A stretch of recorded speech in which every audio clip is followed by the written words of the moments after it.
morning, everybody. I think it's about time to get started with our class this morning.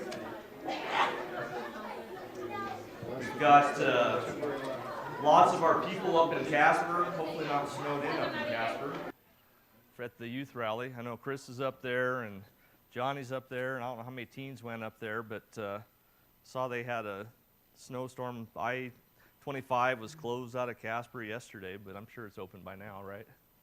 Or do we know? It wasn't? So they may not be back, so who knows?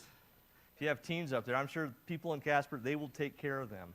I know they will, so at 7 o'clock? Okay. So, yeah, they got all the snow. We got wind, so that was nice. No snow, I guess. I don't know. Is the snow coming? No snow? 70 tomorrow? No. Really? Oh, wind speed. Okay.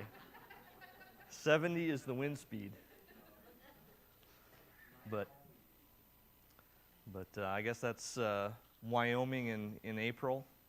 We actually typically get our snowstorm, all our moisture, and that's not going to happen. But anyway, those guys are up there. Hopefully they make it back. And this morning, for class, you guys are stuck with me. So welcome to almost the end of Revelation. We've got, I think we'll see, it should be this week, and then next week, Chris should be able to conclude the book of Revelation. So it's been a long journey. But we're at the end of the book, this is the happy part, the good part. So let's go ahead and get into it. We last left off, and Chris did a nice synopsis of everything last week. But if you remember in the study from Revelation chapter 19, you see Jesus as that conquering hero coming in and basically defeating the forces of evil, defeating Satan, defeating all those the vast army that was arrayed against him.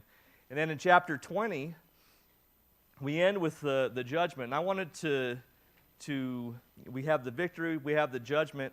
I wanted to start just the end of chapter 20 before we kick into chapter 21. Starting in verse 11.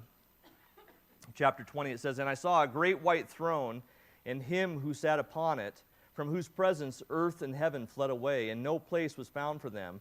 And I saw the dead, the great and the small, standing before the throne, and books were opened, and another book was opened, which is the book of life. And the dead were judged from the things which were written in the books, according to their deeds.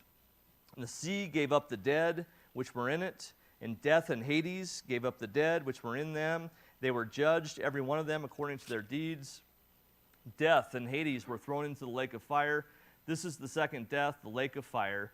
And if anyone's name was not found written in the book of life, he was thrown into the lake of fire." So we end chapter 20. We have that great judgment. Anyone whose name is not found in the book is thrown into the lake of fire. Death and Hades are in the lake of fire. Then we enter in, and we can start today talking about what comes next. Chapter 21. Let's go ahead and read. We'll start verses 1 through 8, and we'll just go through chapter 21 today and show what is the final scene here. "And I saw a new heaven and a new earth, for the first heaven and the first earth passed away, and there's no longer any sea. And I saw the holy city, New Jerusalem, coming down out of heaven from God, made ready as a bride adorned for her husband. I heard a loud voice from the throne saying, 'Behold, the tabernacle of God is among men, and he shall dwell among them, and they shall be his people, and God himself shall be among them. He shall wipe away every tear from their eyes, and there shall be no longer any death. There shall no longer be any mourning or crying or pain. The first things have passed away.' And he who sits on the throne said, 'Behold, I am making all things new.' And he said, 'Write, for these words are faithful and true.' And he said to me, 'It is done. I am the Alpha and the Omega, the beginning and the end. I will give to the one who thirsts from the spring of the waters of life without cost. He who overcomes shall inherit these things, and I will be his God, and he will be my son. But for the cowardly and unbelieving and abominable and murderers and immoral persons and sorcerers and idolaters and all liars, their part will be in the lake that burns with fire and brimstone, which is the second death. As we look at this, I wanted to kind of go through this kind of verse by verse, but look at this picture. And one thing I want to reflect on, as God makes the statement that he's going to be among us, think back to the very beginning in Genesis.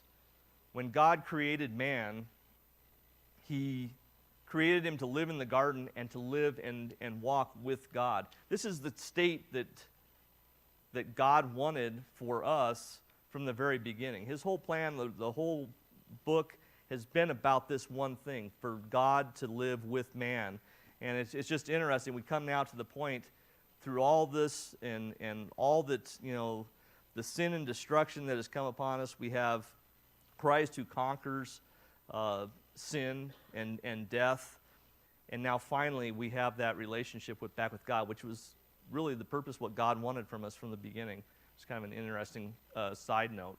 We have verse 1 talks about a new heaven and a new earth. The first had passed away. And the language for this is similar to Isaiah, and it's similar to 2 Peter. And we can take a look at those. But Isaiah was written from a time when, and he wrote it before, the Jews were taken into captivity by Babylon. But Isaiah wrote in Isaiah chapters 44 through 66, that section talks about a new relationship or return to Jerusalem. And he actually speaks of, in chapter 65, and uses this, like I say, this similar language, but looking for the restoration of Jerusalem after captivity. And this is again written before the captivity. There's just kind of similar language as far as that new covenant, that new relationship, and a new order coming in. If we look in Isaiah chapter 65, verse 17, "For behold, I create new heavens and a new earth, and the former things shall not be remembered or come to mind." Again, using pretty much the same language. Peter talks in 2 Peter, has kind of the exact same language as well, just showing that new heaven, new earth language. 2 Peter 3:13, "According to his promise, we are looking for new heavens and new earth in which righteousness dwells."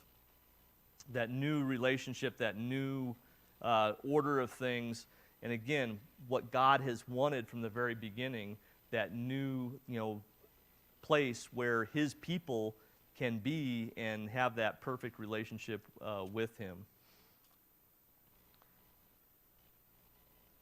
So after the judgment, all those things are past. We see the new heaven and the new earth. And one other interesting note that's in that very first verse, there is no sea.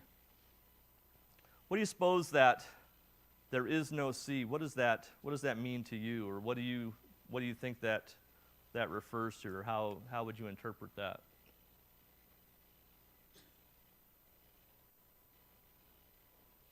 Is that it, Jerry? In the first part of Revelation, you see the heavens in chapter 4 twice. You see that there's a sea, we call it glass, but obviously it's not glass. And the souls, the saints were dead, were under that sea. And there was a separation between those dead who literally in heaven with the Lord, waiting in that. And so once this earth has passed away, Second Peter chapter 2, and First Corinthians 2, then there will be no longer any need for separation between the souls that are waiting for the Lord and God. So that sea, or that entity that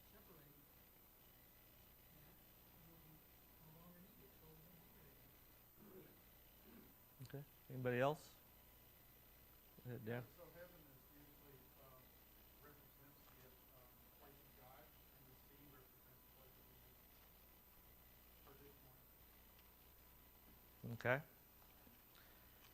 Like I say, there was that separation that was between God, and we can take a look at Revelation chapter 4, verse 6. Before the throne there was, as it were, a sea of glass like crystal. In the center and around the throne, 4 living creatures full of eyes in front and behind. God's in that great scene in the throne room. God's there, and there is that sea, and then you have the masses, those around. There's a promise, and when this new heaven, this new earth come, there's no longer a need for the sea. There is no longer any sea. Verse 2, and I saw the holy city, New Jerusalem, coming down out of heaven from God, made ready as a bride adorned for her husband.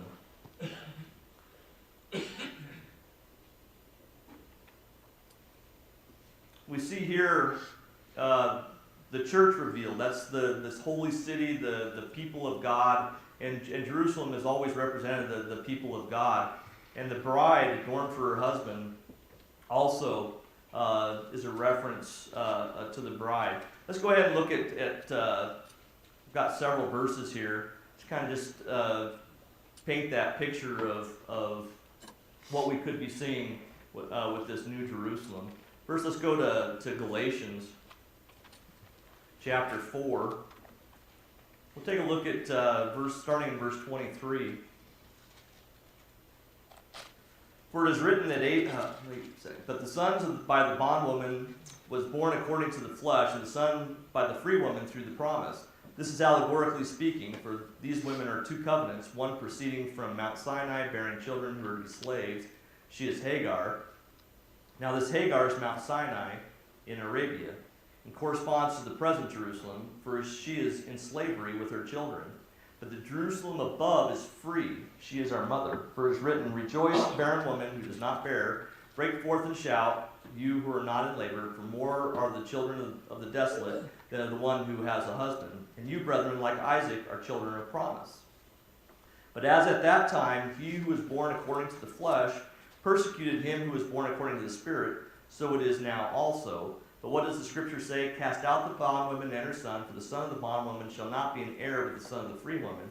So then, brethren, we are not children of a bondwoman, but of the free woman. Especially in verse 26, but the Jerusalem above is free, she is our mother. We go then to Hebrews. Take a look there in chapter 11, verse 10. For he was looking for the city which has foundations, whose architect and builder is God. That's speaking of Abraham and the faith that he had. And then on in Hebrews chapter 12, we'll look at verses 18 through 24. For you have not come to a mountain that may be touched, and to a blazing fire, and to darkness and gloom and whirlwind, to the blast of a trumpet and the sound of words, which sound was such that those who heard begged that no further word should be spoken to them. For they could not bear the command, if even a beast touches this mountain, it will be stoned. And so terrible was the might that Moses said, I am full of fear and trembling. But you have come to Mount Zion, to the city of the living God, the heavenly Jerusalem, to myriads of angels, to the general assembly and church of the firstborn who are enrolled in heaven, and to God, the judge of all, and to the spirits of righteous men made perfect, and to Jesus, the mediator of a new covenant, and to the sprinkled blood which speaks better than the blood of Abel. Okay, to the general assembly and church of the firstborn enrolled in heaven, the new and heavenly Jerusalem. Also 2 Corinthians chapter 11, verse 2. For I am jealous for you with a godly jealous, for I betrothed you to one husband, that to Christ I might present you as a pure virgin, and that being the church.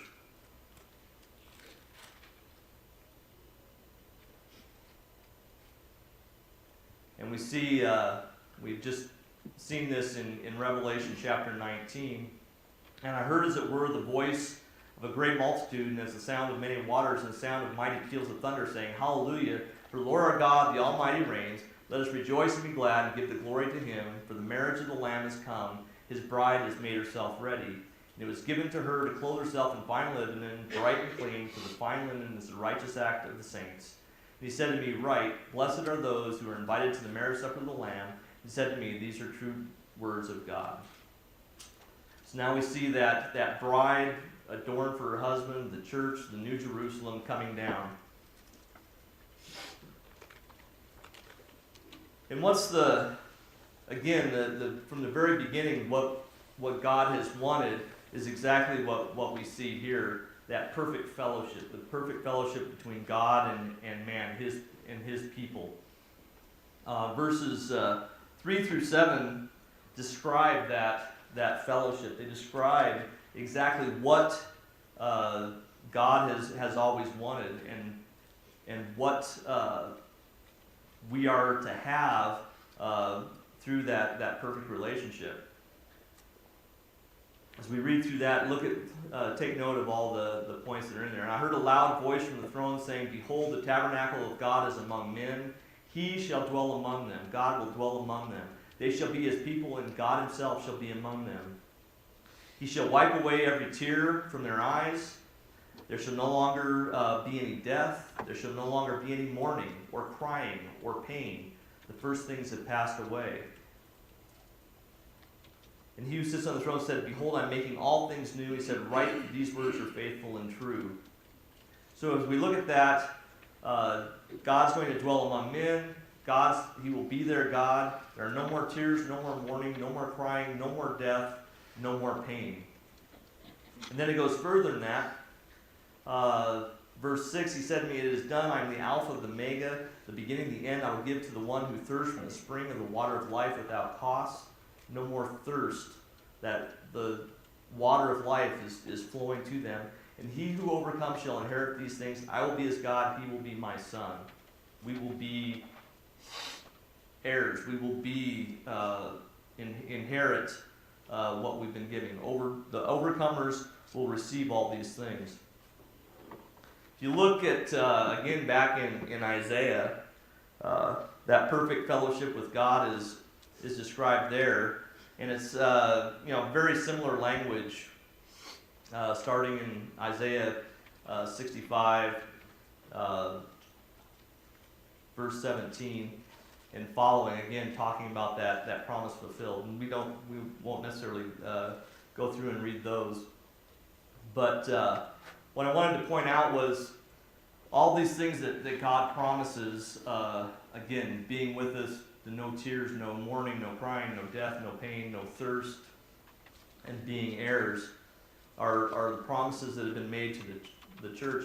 And I want to, as we look at just specifically in Revelation, if you remember back the very beginning, the letters to the seven churches, there were promises in most of those seven. There was one that didn't receive a promise, but if you look back, if you remember in Ephesus, the promise that was given to them is, to him that overcometh,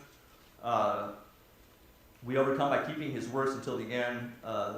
And then the tree of life is also offered to those who overcome.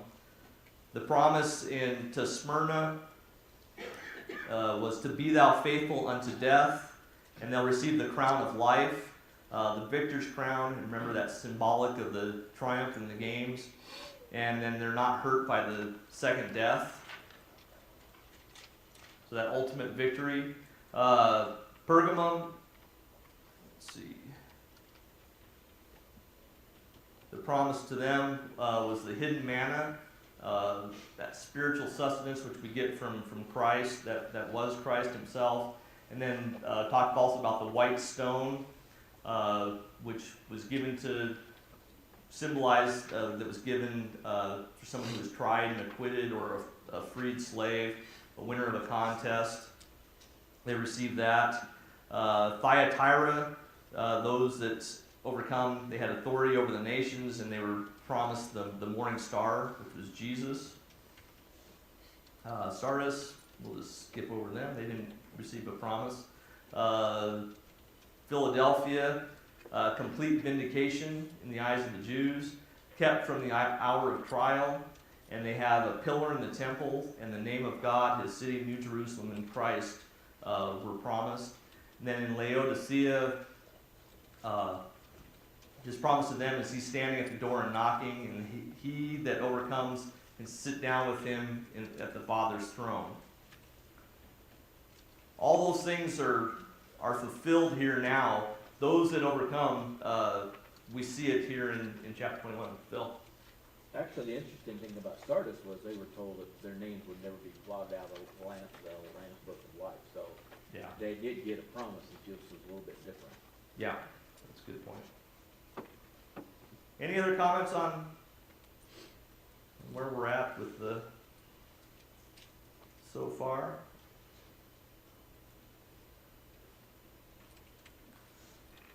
But here we see again the promise fulfilled.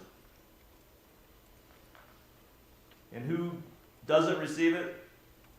Verse 8 is just thrown in there to again show who does not receive that promise and what the promise is.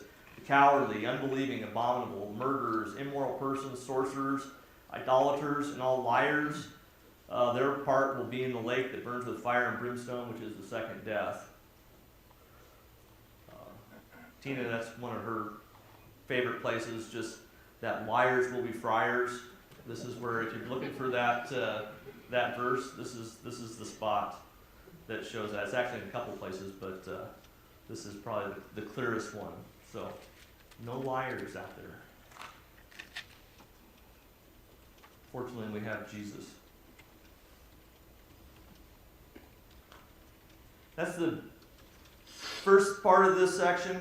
The last part kind of describes the city, describes the church, and again, symbolic, and this is the imagery that John is seeing in this revelation, and it is completely symbolic. I'll go ahead and read verses 9 through 27. Then we'll kind of go back through and look at some of the meaning that there is behind that. Starting in verse 9. One of the 7 angels who had the 7 bowls full of the 7 last plagues came and spoke with me, saying, "Come here, I shall show you the bride, the wife of the Lamb." He carried me away in the Spirit to a great and high mountain, and showed me the holy city, Jerusalem, coming down out of heaven from God, having the glory of God. Her brilliance was like a very costly stone, as a stone of crystal clear jasper.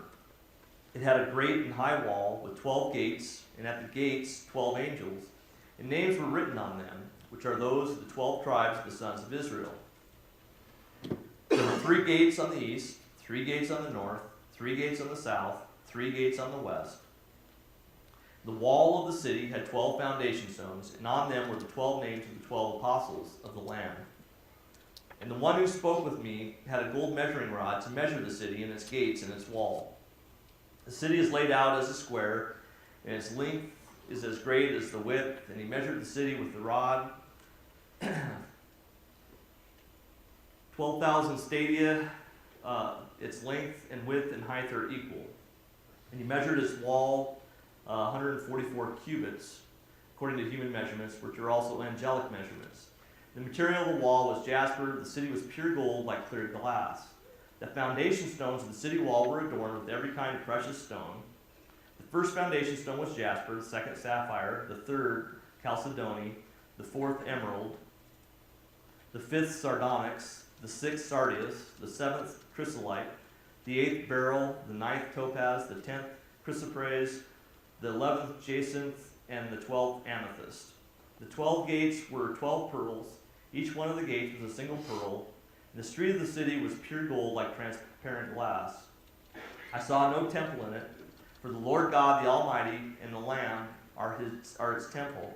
The city has no need of the sun or the moon to shine upon it, for the glory of God has illumined it, and its lamp is the Lamb. The nations shall walk by its light. The kings of the earth shall bring their glory into it. And then in the daytime there shall be no night there. Its gates shall never be closed. And they shall bring the glory and the honor of nations into it. Nothing unclean and no one who practices abomination and lying shall ever come into it, but only those whose names are written in the Lamb's book of life. So we look at this city, and again, symbolic, something beautiful, awesome, and just as of such value that we can't even comprehend. Let's kind of take a look at some of the symbolism and what is shown in it. Again, the symbolism, nothing new here. And go back into Ezekiel and some of the other prophets and see some of the things. But first, it shows, let's see.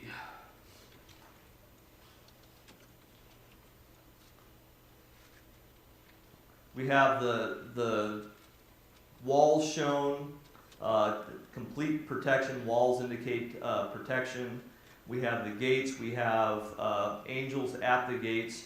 12 is used. There's 12 gates. And the 12 tribes are written on there, again, indicating God's people. The foundation stones are the 12 apostles. Again, 12, that's indicating and specifically mentions the apostles. It's Old and New Covenants. It's the people of God, which is what 12 has always represented.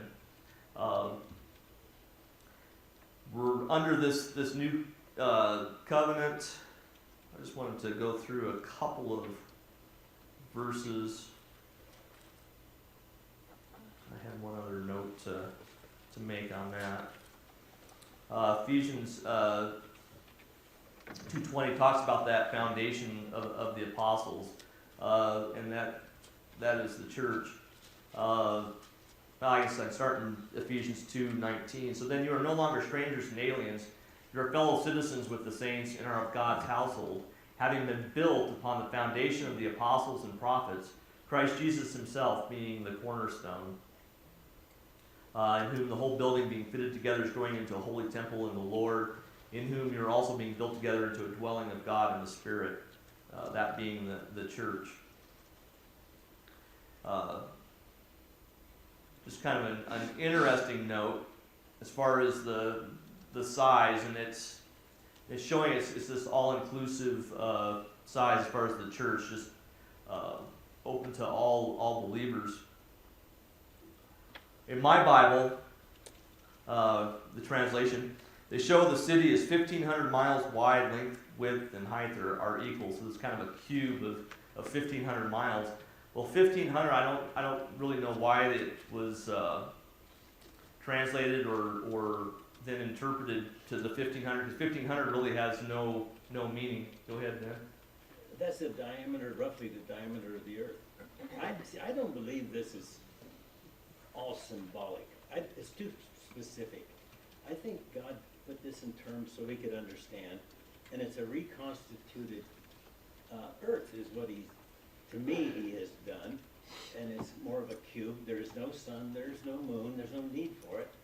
The glory of God lights it. I don't have a problem with believing it, because I think sometimes when you make things that are specific like this, too symbolic, you're taking too much for granted. I don't think God ever says an apple tree grows on a plum bush. He doesn't mix metaphors, and you know. Mm-hmm. I think there was a reason for that, and maybe I don't know. I just don't think it's all symbolic. I guess that's my opinion. Okay. Well, I guess I mean translated goes to the 1,500, but in reality, it's 12,000 stated. The numbers. 12 is represents the church. That 3 times 4, all of man, all of the world, and God. 3 times 4, which is 12. 12 has always represented God's people, and 1,000 is is that completion, that 10 times 10 times 10. So that, I mean, that's where I guess the symbolism comes from as far as what the numbers mean. The wall being not 72 yards, which is what it says here, but 144 cubits. It's not a tremendous size, but there's that wall. Walls indicate protection, or so you have complete protection by God of all of God's people. 12 times 12, that 144. So the numbers there, I don't know, they're very symbolic from the standpoint. They're just the numerology, the numbers. Those type of numbers always they do mean something, which is why I guess that's really look at that as a very symbolic basis for it. Yeah. Okay. Jared? Also, the description of the building there would be 1,500 miles high, but I think this key here, as far as whether or not this is symbolic, it comes out of verse 6, where he says, I'm the Alpha Omega, but what else did he say? He said, it is done, it's finished. And we go all the way back to Genesis, and all the way to the end of Revelation. And there are two things about God. He's always been the beginning, and he's always going to be the end. And there is no description from Genesis to Revelation. There is no promise of any physical earth outside the one we're in. And there are about 4 different places in the New Testament that describe the end of that, which is a fervent heat that burns up in the blinking of an eye. So one time when I was preaching a sermon, I said, blink your eyes. And everybody in there blinked your eyes. And I said, the earth is gone. The only thing left will be heaven and hell. So it just, first of all, it just, for it to be a physical city, there's just absolutely no promise of that anywhere in the Bible. Okay. I was just going to say, we're talking about the measurements. Do you remember that in the Greek it would be 12,000 stadia, not 1,500 miles?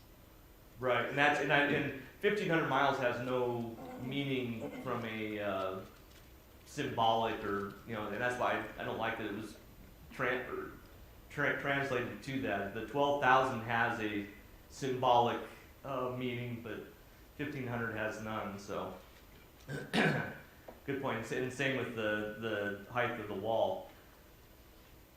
I think and that symbolism showing that it's the entirety of the people of God. It's all of God's people are here, and that's the promise that's been given. And again, from the very beginning, and God being with man, I think is probably the most important factor. In this. It's what God has wanted from the very beginning, put the plan in motion from the very beginning, and now we're seeing that fulfillment here with this New Jerusalem. Christ came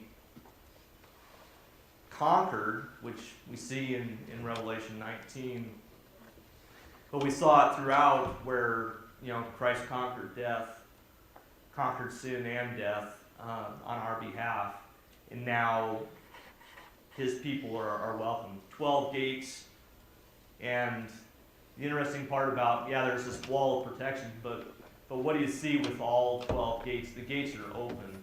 They're open for us to come in. That door is open for his people to enter in. If you look at the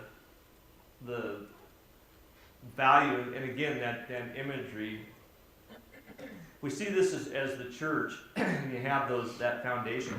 But look at the wealth or the value, and again, this is what John is seeing. And how do you describe something so wonderful and so beautiful? He uses these precious gems and stones to indicate the foundations and how this is going to look. And I find it even the city is pure gold like glass, and the just the imagery and the brilliance and the, you know, the colors and everything.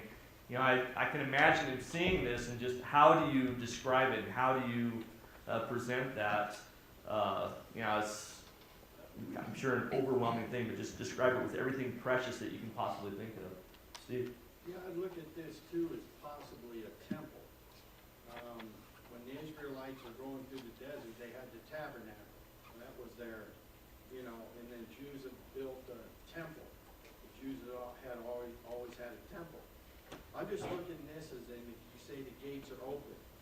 You know, as people may not live within inside the gates, but that's where God exists. Just like in the tabernacle, God, just like in the tent where the tabernacle was, priests would come in once a year and talk directly to God. You see what I'm saying? So that's what I'm just saying, that's what I visualize, is that area we're talking about is exactly what I think God's temple would look like.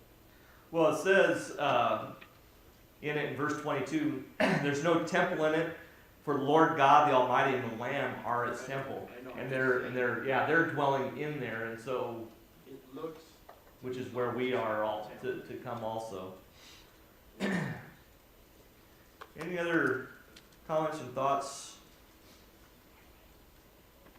as we go through this? Hey, Scott. Yes.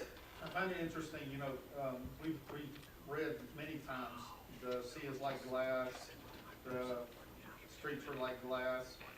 And back home in Tennessee, if you were the first boat on the water when you're fishing, or when we've been camping and we wake up on the lake and we're the first people up, it was like glass. And to me, that meant absent of turmoil, you know, absent of anything that, you know, storms were bad and the sea and the lakes became really rough and you couldn't really enjoy it. But when it was like glass, it just meant peace. And I think, you know, I don't think anything's about a mistake. So I think that's the reason why we use that metaphor. That's a good point. This is, I mean, everything that's here and all that's described is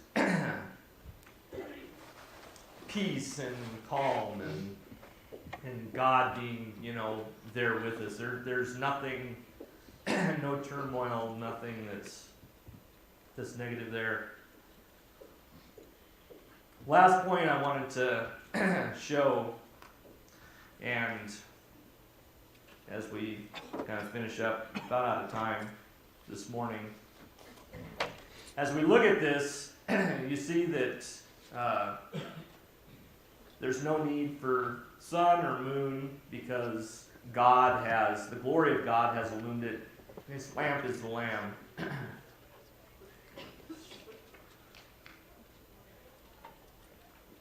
There is no darkness in the presence of God. there's only light.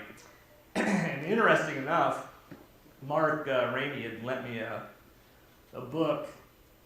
It's the Author of Light, where it kind of shows the physics of light and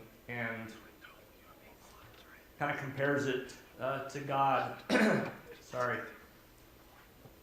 But it's an interesting read. But God is light, and that absolute, so, excuse me.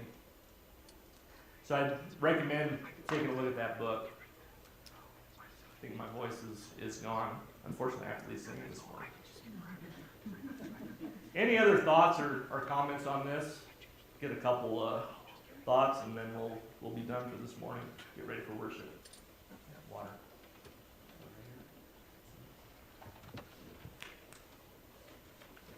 Go ahead, Jerry.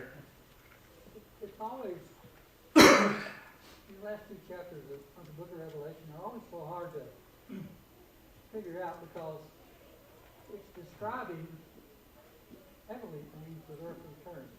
And there's no comparison.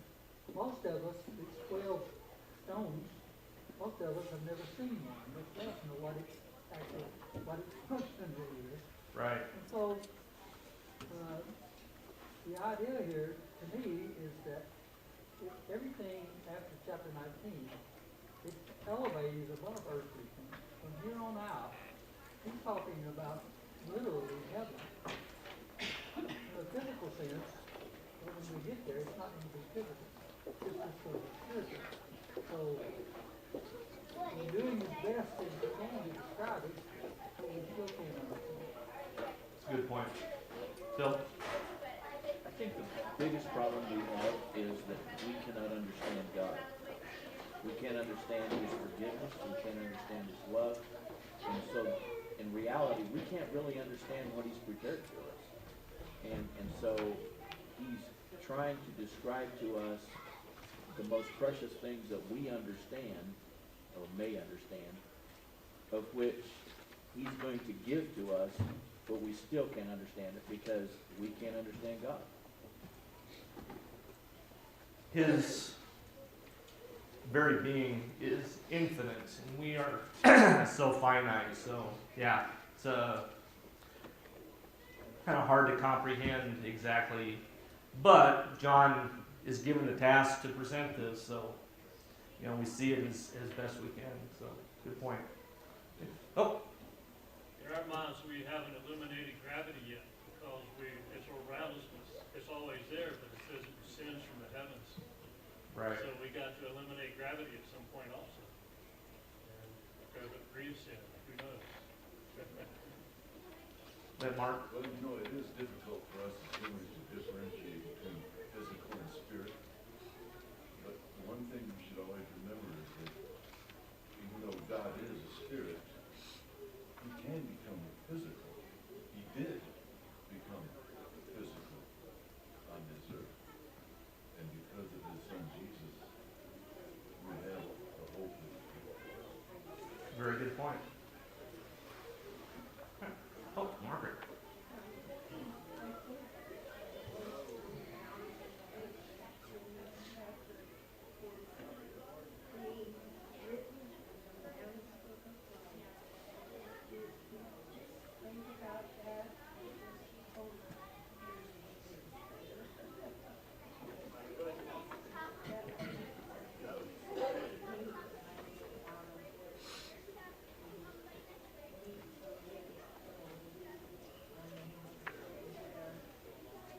Absolutely.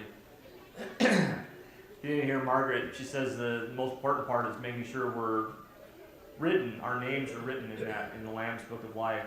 That's the end of the chapter. So I think we'll conclude there. So thanks everybody. We'll see you in worship here in a few minutes. Okay.